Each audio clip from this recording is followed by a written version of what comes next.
Hello, guys. This is Lydia, the lifestyle coach, and we are ending eating disorders using nothing but your brain. And we are coming to you with another really wonderful story. You guys, this woman that we are going to hear from today is just a total rock star, like so coachable, shows up, does the work. It's just like such an amazing light, and I am really, really excited to celebrate her today, you guys. Like, we have women from all walks of life. I mean, young and old. Let's see, in just the past probably 6 months, we had a 19-year-old graduate with her freedom after years of an eating disorder, and we had a 77-year-old graduate with her freedom after many more years of an eating disorder. And the cool thing is that it doesn't matter if you've been struggling for 6 months or 60 years. The same principles lead you to freedom, and just so excited to celebrate the women that are on this journey and becoming more and more free and stepping into their power. And I'm really excited for you guys to get to know an incredible one of those ladies today, the wonderful, the amazing Sarah. Yeah! Hello! Hello, hello, hello. Hello. So fun to see you on. And Sarah, just excited to learn about you and to hear your story and to just to celebrate this cool transformation that's happened. So let's just start out with, give us a little bit of background. Like, where did you first see like the disordered eating popping up? Like, how did this start manifesting at first in your life? Yeah, it's interesting for me because, that's a question that I've often asked myself, especially, I feel like a lot of freedom stories that I've watched on here before, people have like this either pinpoint moment where, things started spiraling out of control for them. But for me, it's a progression that I don't really know exactly how happened or where it started. I know a lot of people, their eating disorders start with restriction and dieting. That is something that really wasn't true for me, at least from what I remember. I often think that at some point I must have tried to, control, even if it was an extreme restriction, I must have tried to, control my food intake. I do remember after I stopped playing volleyball in high school, I wanted to just, continue being healthy and working out and being active. Oops, it says my battery is running low, but it's plugged in. So, okay. So I know I made a conscious effort to go to the gym and, just eat a little bit healthier. Nothing too crazy, but try and maintain the fitness that I had got while I was playing volleyball. So that started, and I started my first job my junior year of high school, and that was in the kitchen of a nursing home. And it was really great, all fun and dandy at first. I really enjoyed it. But somewhere along the lines of working there is really when I started noticing these disordered thoughts about food. One of my first specific memories was being in these, like, they called them like dietary rooms, like little food rooms with refrigerators and sinks and stuff on the nursing home floors. And one of my jobs was to go in there and stock them with snacks so that the residents could have them, whenever they needed them. And I just remember being in one of those rooms and like not even thinking about it. It was like there was no thought process behind it or anything, and just like grabbing a package of peanut butter crackers and cheese crackers and fudge cookie strips and just like being in there trying to shove them all in my mouth as fast as possible before any of the nurses, walked in. And then like to the point, how you ever stuffed your face so much that you like, can't breathe or like can't even chew fast enough to Yep, get it all been down. there. Yeah. So just like that. And it was so weird. Like I remember having all that food in my mouth at once and being like, what am I doing? Like, why did I just do that? Like, what was the point of that? Like, it was just the weirdest feeling. It felt so out of control. It came absolutely out of nowhere. Like I said, I don't remember being like restrictive before it. So I just felt like there was absolutely no reason for it. Like, I don't remember craving stuff. I don't remember any of that. It was just like something that happened. Then I was like, okay, that was super weird. Like, not going to do that again. Like, is embarrassing. Imagine if somebody walked in and saw me doing that. Embarrassing. So that's Yeah. one of the first memories that I have. And that's something I'll probably never forget too, which is weird because, I feel like I don't remember much other stuff that happened, but that's just something that'll always stick with me. So So Sarah, after that, I love that you shared that. So let's bring awareness to some pieces there, because it's really important. Like, I really appreciate your story and what you brought up there, because either one of two things usually happens. Either one, we have this incident where it's like, okay, this hard thing happened, and then I went to food and that was my first binge. And so we spend 20 years trying to like resolve the trauma around that one thing that happened. Or right, we don't know where it came from and we just saw ourselves doing this. So then we spend the next 20 years trying to figure out where it started right, and what the origin was. mhm, So then we can resolve that. And either way is like a losing game. And yeah, I think it's really exactly, important to understand that it doesn't really matter how or why it started. It's just about right, being able to, whatever it is now, to be able to end it. And mhm, I think this is an interesting thing you bring up. And I totally remember that feeling of seeing yourself do something and your brain is racing, like, why am I doing this? What am I doing? It's like this detachment where you're like really confused, but then you're seeing yourself do something that's just like you said, like yeah, so embarrassing. So yeah, thank you for bringing that up, because it's such an important part of that journey to see like, oh, okay, like what matters and what doesn't, and that everyone's journey is a little bit different. So that was sort of what stuck with you, right? Of like, okay, so you remember mhm, that incident. So where did things go from there? yeah. So from there, again, the progression of things is pretty blurry, but I just know that my thoughts about food were increasing. It seemed like by the day, I'm sure. And then, when something like that happens, then the next thought is, like I said, well, got to make sure that doesn't happen again. Like, not going to do that. So, although I don't specifically remember it, I'm sure I tried to be more careful at that point and like avoid foods at work even more. But the funny part is like you're working in a kitchen, you can't avoid food. It's there all the time.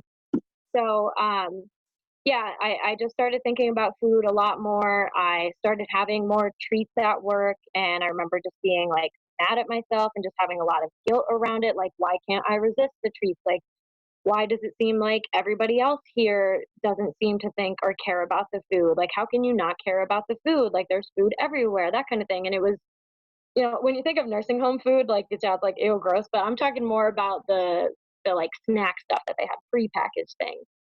Um, so that lasted pretty much the whole time that I worked there. I mean, I remember they would have birthday parties for the residents there, and they would make all kinds of like actually good food for that stuff. But I remember specifically one time them doing mini cupcakes and me just being like obsessed with the mini cupcakes, like trying to resist them the whole entire night. And then, by the end of the night, I'm remembering how many I've eaten, and I've probably eaten like 12 mini cupcakes. And it's just getting pissed off because I remember one of the other people working there saying they don't really like sweets and they don't really care about that stuff, and just being like, how, super, super frustrating. So yeah, it was like that for a while. And then I think it started off mostly at work and eventually progressed into eating a lot at home as well. I remember eating like sleeves of Ritz crackers with peanut butter and then just feeling so bloated and guilty after. I would force myself to go for a walk, and on those walks just being like, you're not going to do this anymore. This isn't going to happen anymore. And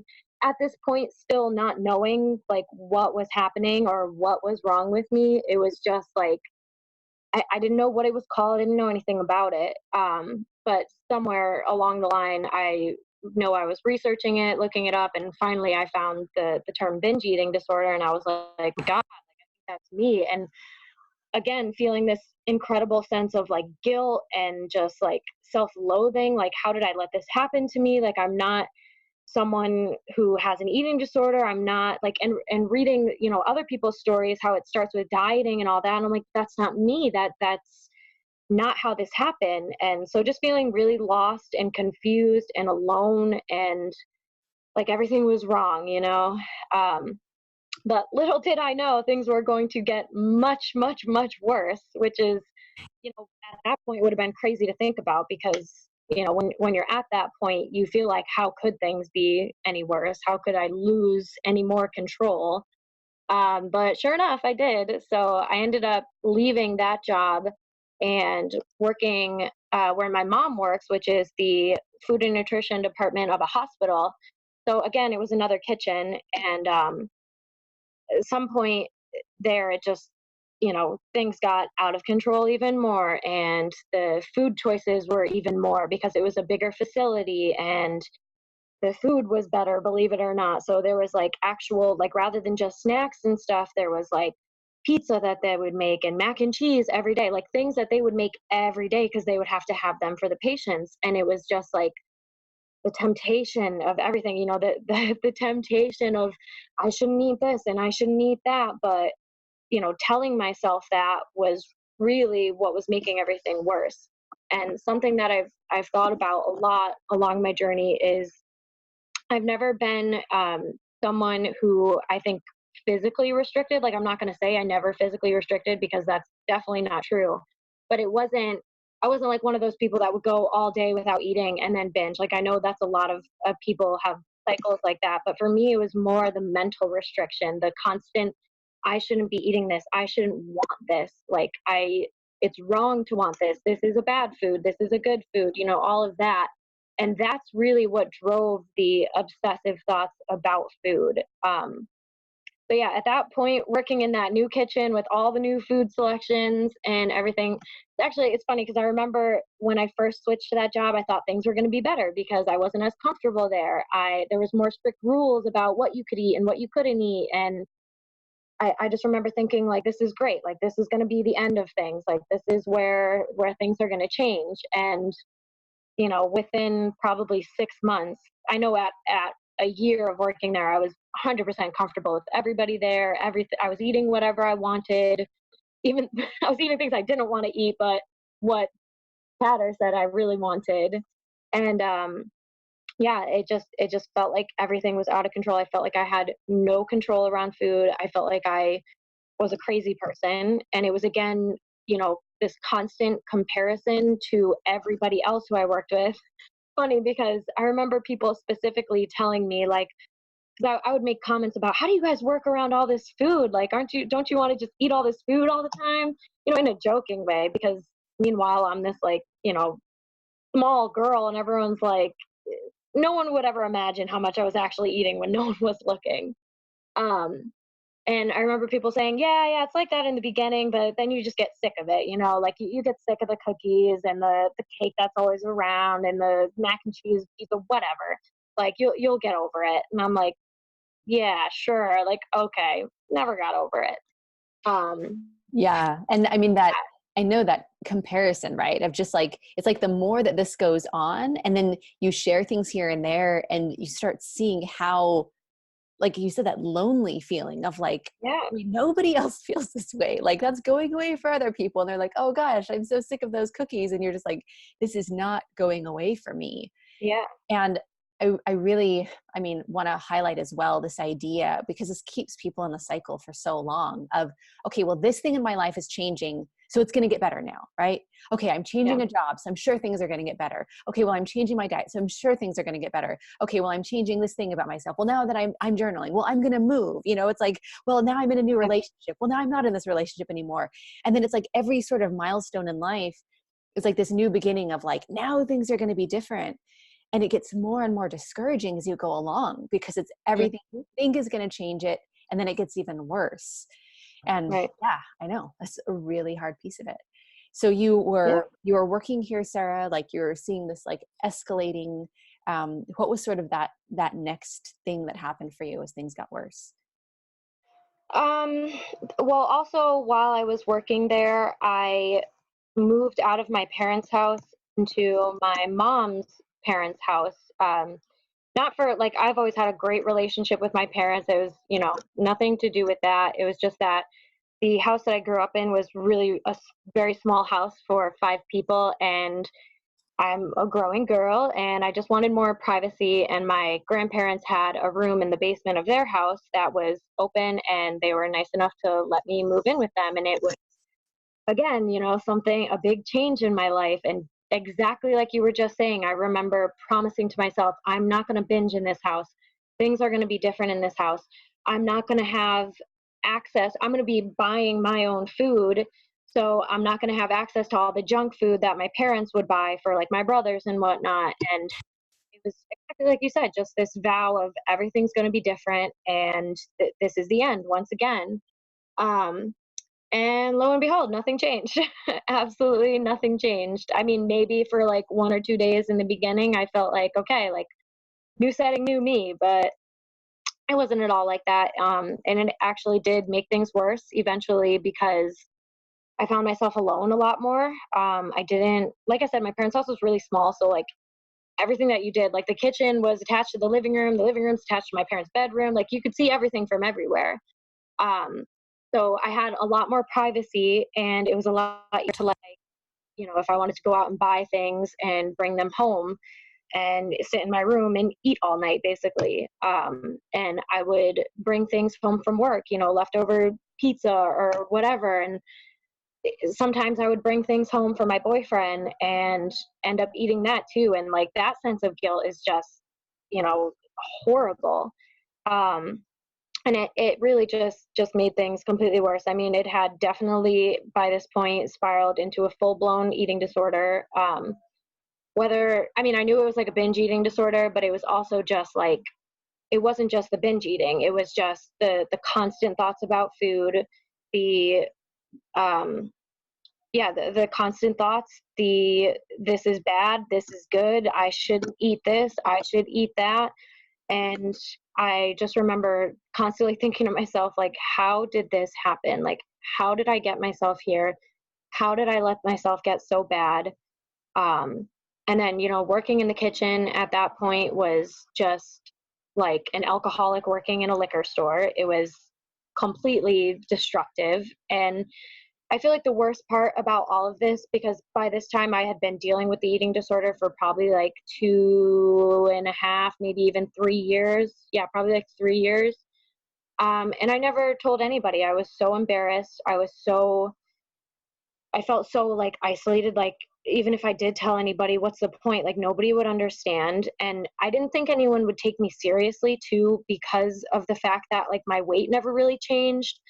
And which to this day I'm still like, I don't know how, because like I said, I wasn't like a heavy restrictor or anything, so like I would have these binges and then still eat somewhat normally. But yeah, I thought people wouldn't take me seriously because I'm not, I didn't gain all this weight and everything. And another part of it is like thinking of these other people that I would work with who were bigger than me, and it sounds messed up saying it, but like eating disorder thoughts are messed up. But just being like so jealous and so like, this doesn't make any sense. Like, how do all these other people here who are bigger than me, who obviously eat more than me and blah blah blah, how are they not as preoccupied with food as me? So that was another part that like killed me, was like, there's something seriously wrong with me.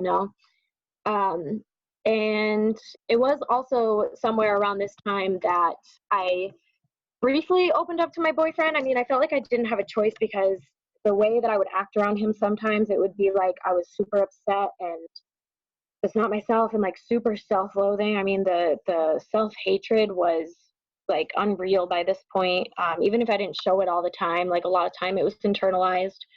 But when I started dating my boyfriend, he was like the closest person I had, and he would see that side of me a lot more than like anybody else could ever imagine. And I knew it was super unfair to him because he had no idea why I was like that. And I felt horrible about it. So one day I did open up to him about it. I don't remember exactly how it went, but I remember just telling him like, there's something wrong with me. Like, I'm messed up, like I have this problem. And I just remember like, this was all through text message too, because I couldn't dare to like say things to his face. But texting him and being like, oh, and I was sitting in my car and it took me so long to like type this out. And even after I had it typed out, like sending it, it was just like the scariest thing ever. Cause this was like the first time I ever said anything to anyone. And I said, just look up binge eating disorder. I'm like, that's what I have. That's what I've been going through. And it is destroying my life, basically. Um, so he did that. And of course he was, super supportive and always offered, like, my boyfriend's amazing. No matter how much I didn't want to talk to him about things, I always knew that I could. It was just finding the courage to be able to do that. So even after I did open up to him about that, it's not something that we really talked about, mostly because I was super uncomfortable about it and he knew that, so he wouldn't bring it up. And yeah, things just kept getting worse, and I kept hating myself even more and letting that show even more. And next thing I know, we had talked about it after that, and I basically made a promise to him that I would bring it up with my doctor, because that felt like the next step for me, and I just had to tell somebody else. So I brought it up with my doctor, which was, again, the hardest thing I ever did. I remember just being in the doctor's office, breaking down in tears, just like humiliated, and, you know, again, wondering how did I get to this point. But also at the same time, feeling grateful that I finally had enough courage to tell someone else about it. So I did that, and she gave me, a bunch of. She was super sweet about it, of course, and gave me referrals for a therapist and a nutritionist and all the typical things that you would do for someone who has an eating disorder. And I remember I did call the therapist, and think I had to leave her a message. She called me the next day, left me a message, and for whatever reason after that, I never called her back, never did those sessions. And the other thing I forgot to mention too is I can't remember if it was, I think it was before the doctor's office, because part of the reason that I didn't end up calling the therapist back is because I didn't really think it would help. Like, I knew it might have been nice to have somebody to talk to about it, but with the cost of a therapist, I didn't think it was really kind of worth the payout, because I did, during the last year or whatever, not as of right now, but at that point in that past year, I had been doing a lot of research, been watching a ton of YouTube videos about people's experience with it, just trying to, heal myself, as a lot of people do. Yeah. And came across the book Brain Over Binge, and I was like, oh, like, this is it. Like, this is what I've been looking for. This is what I need. I went on Amazon. I ordered it that day. Got it a little bit after that, and I started reading it. And I already knew, like, the principles of it, or the idea behind it, from other videos that I had watched. But reading for myself, all of a sudden, I had this glimmer of hope again, and this idea that, maybe something's not wrong with me. Well, I still felt like something was wrong with me, but it was something that I could fix, and that Yeah. something other people had fixed. And reading Catherine Hanson's story was just incredible, because I was like, this is someone who, she had bulimia, which was different for me. I never purged in any way. I never over exercised or things like that. But just knowing that someone out there had stopped these binges was like amazing for me. And I'm like, maybe there's hope for this. So I read it, and I started practicing, the ideas that were in it. And I remember telling myself, I have like an image of myself walking through the basement of my grandparents' house where I was living, telling myself, I have two brains. I have two brains. Like, this is not me. Like, I don't have to make these choices, blah, blah, blah. And still, you know, knowing that, but then still making the choice to go and binge on whatever it was that I had. And then, honestly feeling more guilty and more broken at that point, because I knew Now that you they were just, know, right? Yeah. yeah, these Yeah. just thoughts. And there's tons of thoughts we have every single day that we don't act on.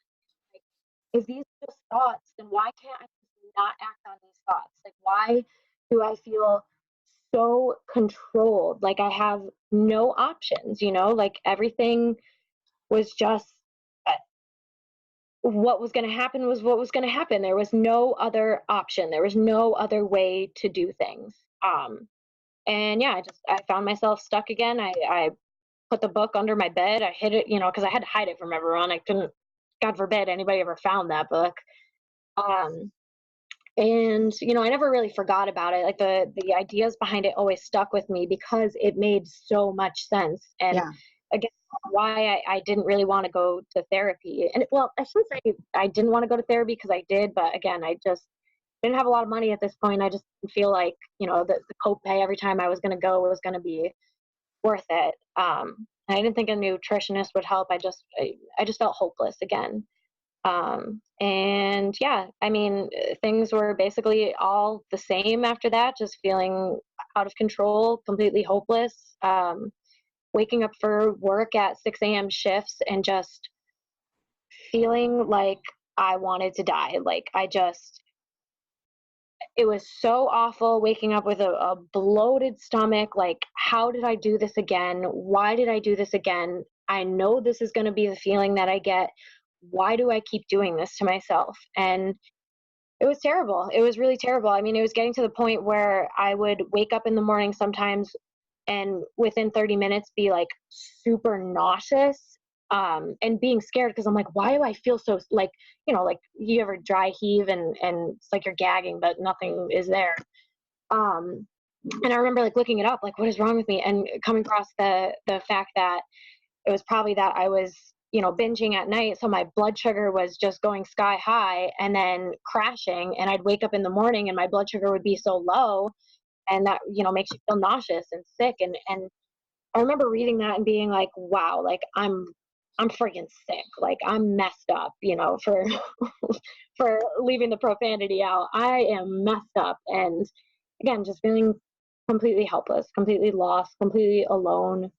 Even though I had told my boyfriend, I didn't want to talk to him about it. I think the only other person who I like joked about it before was my best friend. And we had like briefly talked about it. I don't even remember how it came up, but like she kind of told me she has the same problem. But I think we were like both so uncomfortable about it that like we would laugh about it and like make a joke about it, like, oh yeah, I could eat all this and all that and blah blah blah, but never take it seriously, never talk about it seriously, never talk about helping each other. And it's sad because I felt like maybe that would have made a difference at that time. And this is a person that I could talk to about like anything, but this was still Just so something much that, like shame and so much hiding. And let me yep, ask you, Sarah, at this point, right, where like you're looking up like what's wrong with me and you're seeing what's happening with your blood sugar and you are like waking up and feeling like you want to die, like as you're looking at this cycle that's happening every single day and like this is your life and how did I get here?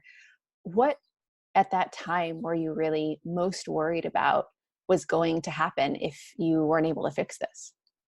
oh god, I mean, I don't know. I just being stuck for the rest of my life, really. It felt like something that could never end. And obviously this was a 4-year thing by this point, and the number of birthdays and holidays and New Year's that had gone by with all resolutions, or I'm gonna feel better for my birthday, and after this birthday I'm never gonna do this again, like that kind of thing. It just, like the idea of going on for the rest of my life like that was unbearable. And I was never suicidal or anything. I don't want to make it seem like that, but it was just like just the idea of it was so scary and so sad and just miserable, feeling like well, another thing about it is I felt like everything else in my life was so great. I was doing great in school. I was, I had a good job, that a part-time job for while I was finishing my undergrad. I was making pretty good money. I was able to buy my own car. I was able to go on vacations. I went to Spain. I went to Punta Cana with my boyfriend. I felt like I just had so many things to be grateful for, and I just couldn't really be grateful for them because I had this cloud over me and over everything. And now I'm gonna start getting emotional because this is the part that kills me, that I had all this great stuff in my life. I was so grateful for everything, yet I couldn't like love myself, and I couldn't live my life to the fullest because I had this part of me that was so down and so depressed, and it was just awful. It was awful, and I just couldn't imagine doing that for the rest of my life. Yeah. Yeah. And I know that like being in that place where it's like being behind this wall of glass and then there's like you have such this good life and you can like see it and like you Yeah. are grateful for it, but like you can't enjoy it.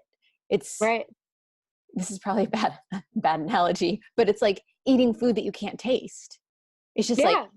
you're you see that it's there, What's but the it's just point? like, yeah, what's the point? Like, what is the point of this life with these trips and these memories and Yep. without being able to love yourself and enjoy it? Like, that's why people do things, to be able to enjoy them. Right. They go on trips and they have relationships and they have new experiences so that you can enjoy it and have a memory. And like, just the eating disorder just takes everything away. Like it just takes all of that joy, and it just adds that guilt on top of it, because you should be able to enjoy it. Right. You should be able to be grateful, and you can't access. Yeah. Exactly. And it was like, it just felt like it suffocated everything because, again, I wouldn't lie and say like I didn't have joy in my life and there weren't things that I was, happy about, but it was just like, I would think about, yeah, I'm happy about this, but I still have this. I still deal with this. I still, feel out of control. And I still, again, the comparison to everyone else around me, like they don't have to deal with this. And, they couldn't possibly understand what I'm going through.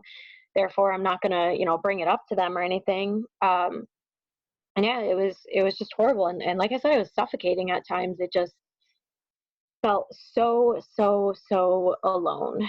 And I knew I wasn't, because I had found this, I don't want to say like community, but like, I found all these YouTube videos of people who were going through the same thing as me, but they weren't people that I could talk to or one-on-one, and they weren't people that I knew. I just knew that I wasn't the only one, but it was still this incredible sense of being alone and nobody else understanding, Yeah. And one other huge part of it that I didn't even mention is I felt like I wasn't me. I felt like such a hypocrite and like a liar almost too, because Yeah.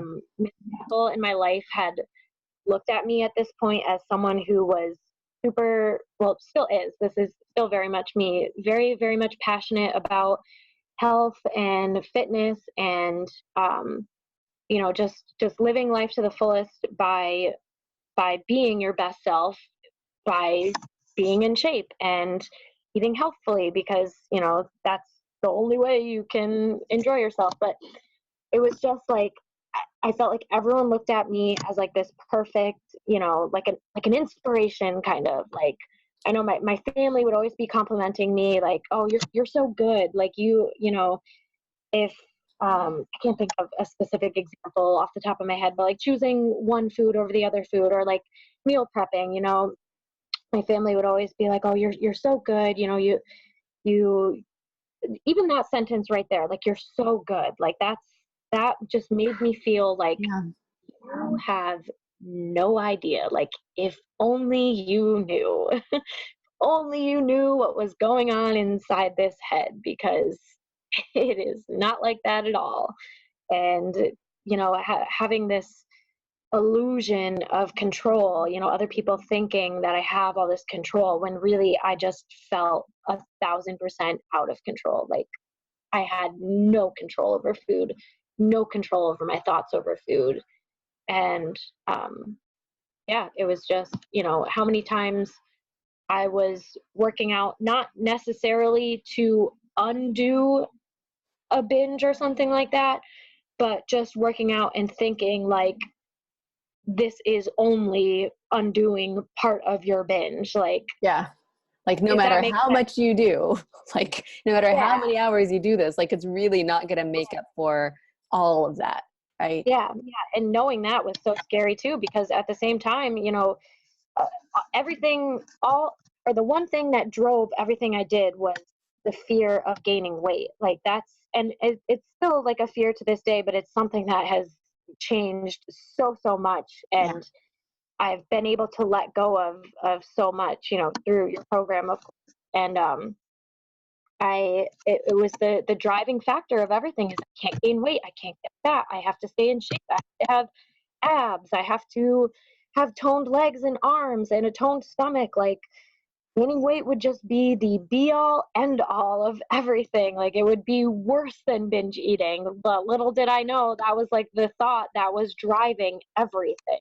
Yeah. And And Sarah, like with so many years of just like this getting worse and worse and feeling out of control, like what was that spark for you? Like what was that thing that inspired you to book a breakthrough session and to take that action despite feeling so stuck and so hopeless?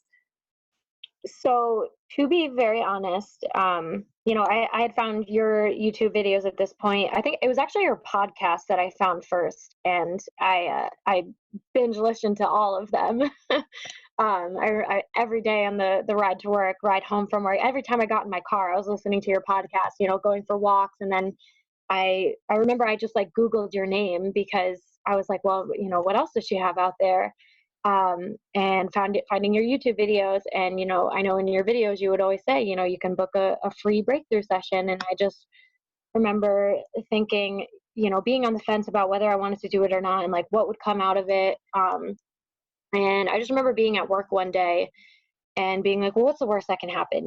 Like it's free. I can talk to somebody about it. I can just get some more information about it, because at this point I still hadn't told anybody about anything. So I'm like, maybe this is what I need. Like maybe I just need to tell someone everything that's ever gone on throughout my eating disorder, and I'll somehow miraculously like feel better. Like I booked that breakthrough session, and I honestly went into it never intending on joining a program or really, really doing anything besides that breakthrough session. But little did I know it would be something that changed my life. And let's talk about you changing your life, Sarah. Yeah. Okay. So what would you say, just like rapid fire, what are some of the most wonderful parts of the freedom and the transformation that you get to experience now? Like, how was life different now? Life is so different. Life around food is completely different, but because life is different around food, it has, kind of spidered into all different aspects of my life. I did go through and write a really nice list, of everything that has, well, this is not everything. This doesn't even begin to cover everything, but these are kind of the things that have come to the forefront of my mind. I love it. That's so awesome. I love your list. Yeah. Yes. I have a bad memory, so I'm like, I need to keep everything squared away on here. But I think one of the big things, I mean, I have a lot of specific things on here, but one of the bigger overarching things that is a result of all these changes is how I feel about myself and how I don't want to say like portray myself, but like how I am around other people, specifically like my boyfriend. I mean, me and my boyfriend have lived together now for the past 2 years. So in those 2 years, obviously he's been the person I've been around the most. So he sees the most of how this has how my eating disorder has affected me in the past, and the way that I feel about myself and the way that I talk about myself. Like looking back, I just feel so bad because I can't imagine how draining it was for him to to constantly be listening to me talk about how much, even if I wasn't like, oh, I hate myself, it was just like, I'm this, I'm that, I'm not good enough, I hate my stomach, I hate my thighs, I hate whatever, and I just feel so bad about all of that looking back. But like even today I told him how I was doing this interview, Freedom Story, and I asked him, and I wasn't planning on doing this, I kind of did it on a whim, but I asked him, like, what have you noticed? Because I'm like, a lot of it is internal, so I don't expect you to notice too much. But he's like, no, he's like, I noticed that, you're not as hard on yourself. And that, like, that's just one thing and one small thing, but it's like a huge thing in and of itself because of, yeah, how hard I was on myself and how I would constantly just, beat myself up in front of him. And again, I just can't imagine how draining that would be, and what kind of impact that had on him and our relationship overall. I mean, definitely didn't make things easy between us. How do you have a good relationship with the person that you love if you don't even love yourself? Like it was just super destructive in a way. Not the relationship itself, But just like who you were in that relationship and what that experience was and what the eating disorder is taking away from what your relationship could be. Like it's such a celebration. There's so many layers there. What would you say is different about, like, what are you celebrating most about your relationship with food now? Like, how is your relationship with food different? What can you do that you couldn't before? Like, how do you see this freedom showing up for you, Sarah? Yeah, it's incredible because I mean, my relationship with food is not perfect, but one of the other great things about this program is that I realize it doesn't have to be like, and the goal is not perfection. It's just, progress, which is continuing every single day. Um, but my relationship with food, it's I think one of the best ways to sum it up is it's not so black and white. I know that's something we talked about a lot in like Q&As and whatnot. It's like I have options, I don't, and that's one of the things I wrote on here. Like, I have options. It's not, I did this, so I have to do this, or Yeah.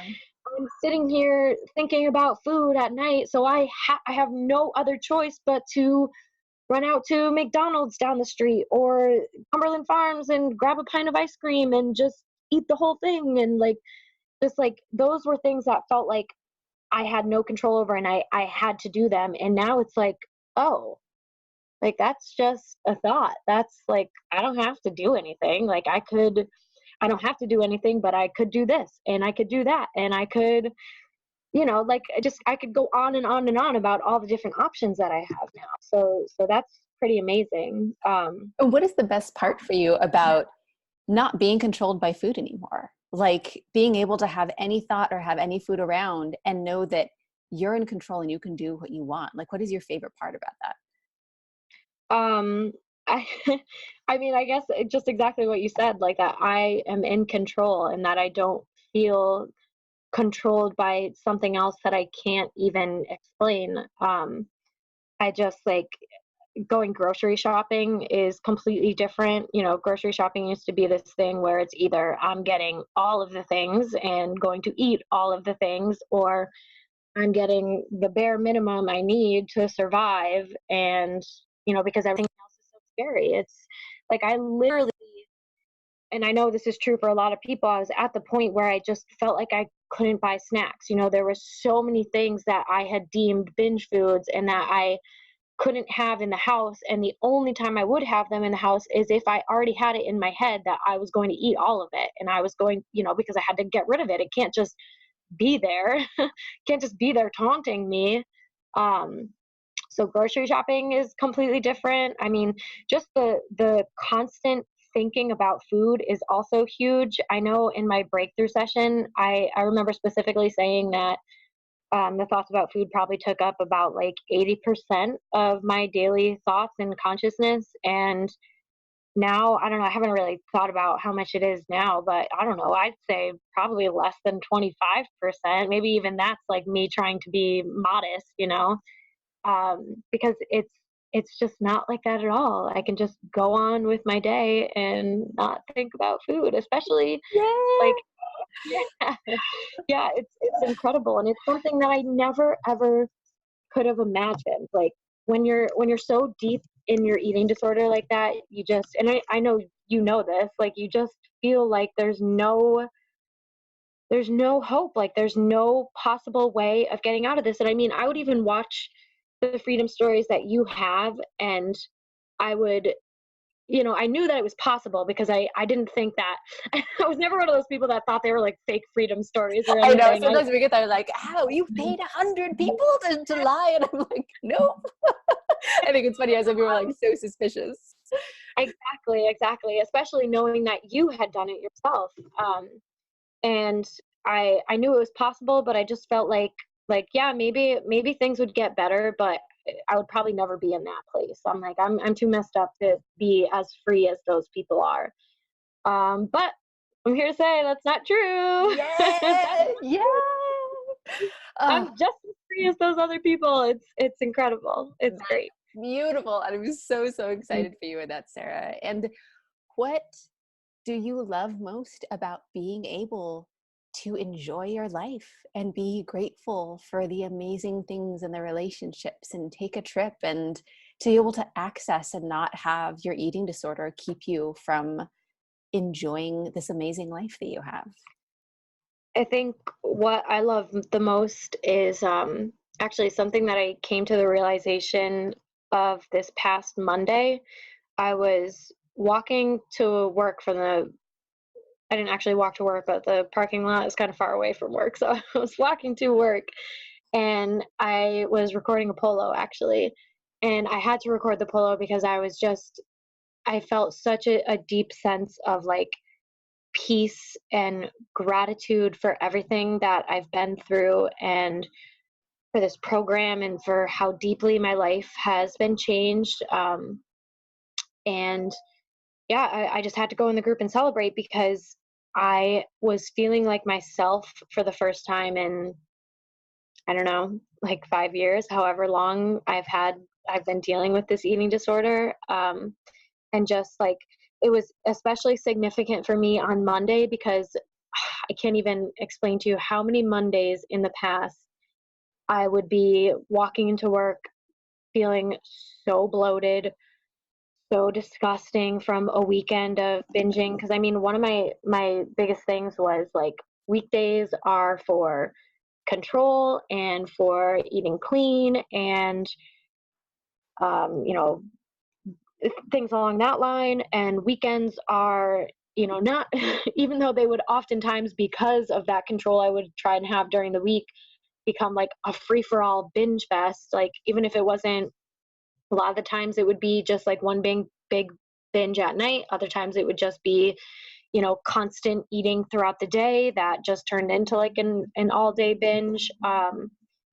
And yeah, just so many Mondays of going into work just feeling like, I can't believe I did this again. I can't believe this is what I did on my weekend. I can't believe I'm feeling like this again. I hate this. And that was just, even though this is what, that wasn't the first Monday that I felt like I didn't have a weekend like that, you know. It was the first Monday that I was like, okay, like I think this is going to be a thing now. I think this is going to be like my life now. Like I'm just going to be feeling good all the time and not feeling like I hate myself and I made all these horrible decisions over the weekend. Yeah, and I get to, I almost said like treat myself, but it's not even treating myself. I just get to like live my life on the weekend. I get to go out and eat with my family or friends or get random ice cream or, you know, random whatever and not have guilt about it. I mean, the guilt was huge. There was very, very, very rare instances in the past of my eating disorder where I actually felt like I deserved something, you know. And it's not like that now because I know I never thought about like what I deserve and what I don't deserve. It's just like if I want something, I can have it. um, so yeah, just all of that, and like I said, just feeling like myself and feeling like I'm in integrity with myself and that I'm not lying. I'm not a fraud to everybody who's around me. That was one of my other big things is I just felt like such a fraud. Like nobody knew who I truly was because I was hiding this incredible secret. Yeah. And Sarah, this is such a big deal. This is you. I love how you said, like, oh, this is my life now. I just get to feel good every day and in integrity with myself and like live my weekends and like show up and like enjoy your life. And just so thrilled for you. And Sarah, you showed up, you did the work, like you were so coachable, and you know, through the ups and the downs, you continued to just come back to that practice. And because of that, you get to enjoy not only like the freedom that you have now, but as you've seen, it just keeps on getting better. It's like just the gift that keeps on giving. And I'm just so, so thrilled for you and love being able to celebrate you today. And anything else on your mind that you wanted to share or capture about really what that freedom is like, or something that you would want to say to, you know, those listening that are in that same stuck place that you wondered if you'd ever get out of?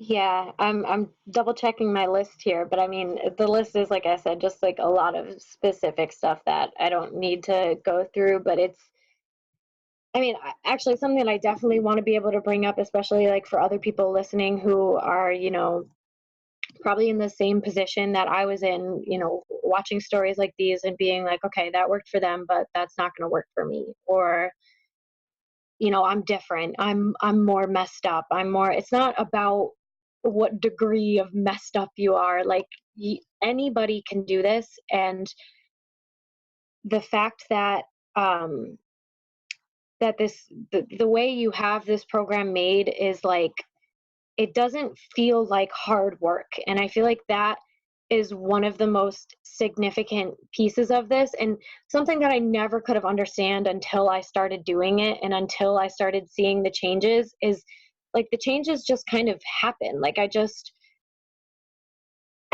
they're so hard to explain, because I'm like, how can you have changes without putting in hard work? And it's, I mean, it's not like it was, you know, all sunshine and roses all the time. I definitely had times where I had to, you know, do put more effort into the practice than others. But it's like once you really sink into the practice, the changes just happen easily, and like you just notice them. It's not it's not a willpower approach like you've said so many times in all your other videos. Is like there's no willpower involved, which is again something that I never could have possibly understood before I started doing it.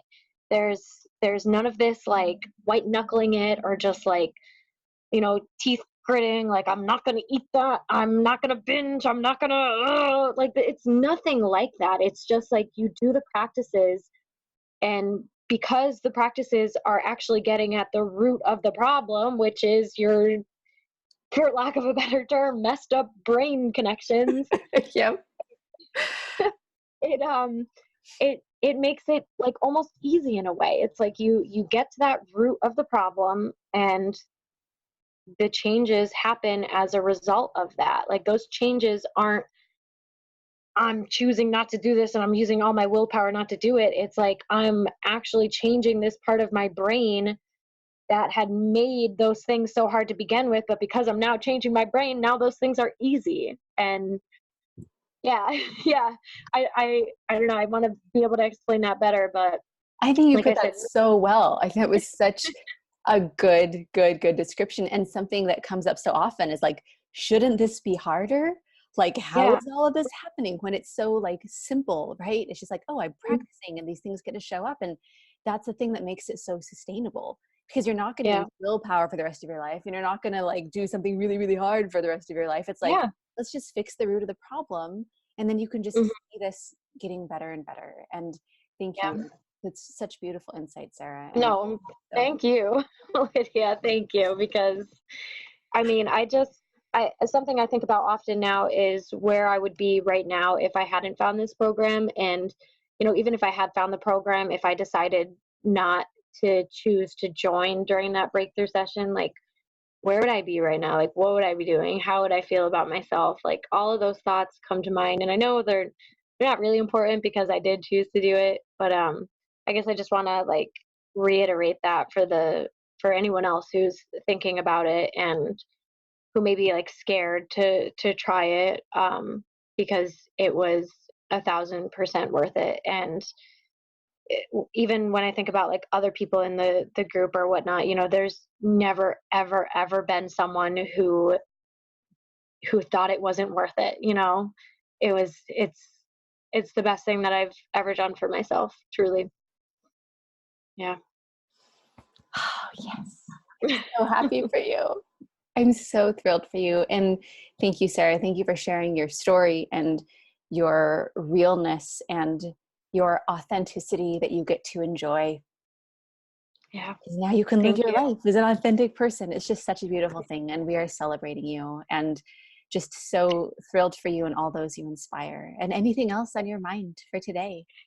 I just want to say again, thank you to you, and I want to celebrate you and everything that you're doing for people like me, and you know, people who have different kinds of eating disorders, and for, you know, all the things that you debunk about diet culture. I mean, like, and you know how much you're like dedicating your life to this and trying to change the way that people think about their bodies and about just food in general, because that was one thing that I never really put a connection with, was, you know, how impacted I was by diet culture. And like I said, the driving force of this entire eating disorder was just, I don't want to get fat. I don't want to, you know, I need to look a certain way for society. I need to eat a certain way to be acceptable. And, you know, like this is wrong, this is good. Like everything that society has ever told me, I never really made that connection that that's where all of this is coming from. And that's where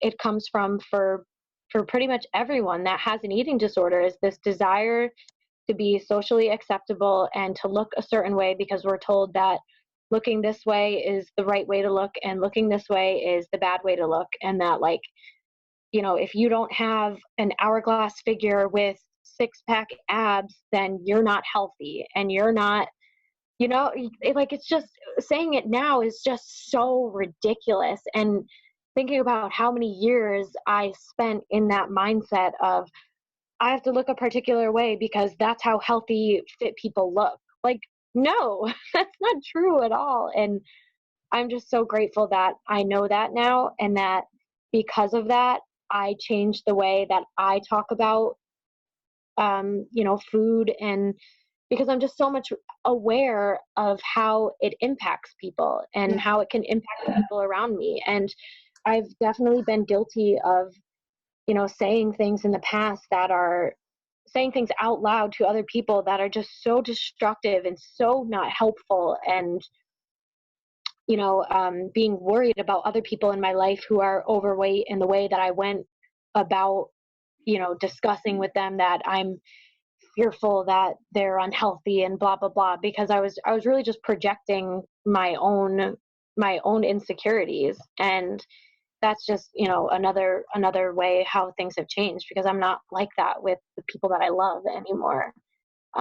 So I'm just so incredibly grateful for everything that you do for the people in this program. And then, you know, you have all this amazing free content too that just goes out and changes the way the general public can think too. And I can just only hope and dream that your messages continue to go farther and wider, because that's what this world needs, for sure. Thank you, Sarah. You are an absolute joy, and I just love the boldness and authenticity that you speak. And we just adore you as part of this community and this incredible just example and friend. And thank you for being you. And I am so happy of, you know, it's like really incredible women get eating disorders. It's like, oh, how cool are we? Like, there are amazing women in this community. And then once you have your freedom back, and once you have your authenticity and your time and your money and your, like, you know, resources and mental energy and confidence, it's like that amazing person that you are gets to really be out there in the world and gets to be seen and gets to be appreciated and gets to be known. And I'm so happy that you get to have that joy and to be out there. So thank you, Sarah. We do. I'm celebrating you. Congratulations again. Well, you guys, like, it has been so amazing to hear and celebrate Sarah's story here. And, you know, just like she was saying, you know, that first step of like, okay, like, let's just take that next step toward freedom. Like, let's do the next thing that we need to do. And if you guys are wondering, like, is that possible for me? Or if you're wondering like, oh, okay, I don't know if it would work for me. Like, we will let you know. Like, we will be there to like absolutely serve you to the foundation of freedom. And you can book a free breakthrough session. You can go to lifewithlydia.com/apply. Again, that's lifewithlydia.com/apply. And you can book a free and confidential breakthrough session, and you show up for yourself, and it will be the best time that you have ever spent on your freedom and moving forward in your life, because we want that gift for everyone. Nobody has to struggle with this. Nobody has to die of an eating disorder. Nobody has to live the rest of their lives in this cage. Like Sarah was saying, it's simple to get out, but you've got to know how to do that for you. And that's what we're here for. So this is Sarah and Lydia, the lifestyle coach, signing off. Bye, guys. Mwah. Hi, this is Lydia, the lifestyle coach. And after helping hundreds of people move from food prison to food freedom using only their brains, I am confident that anyone can be free who wants. If you would like a free session with our team, you can go to lydialifestyle.com. Would love to see you there.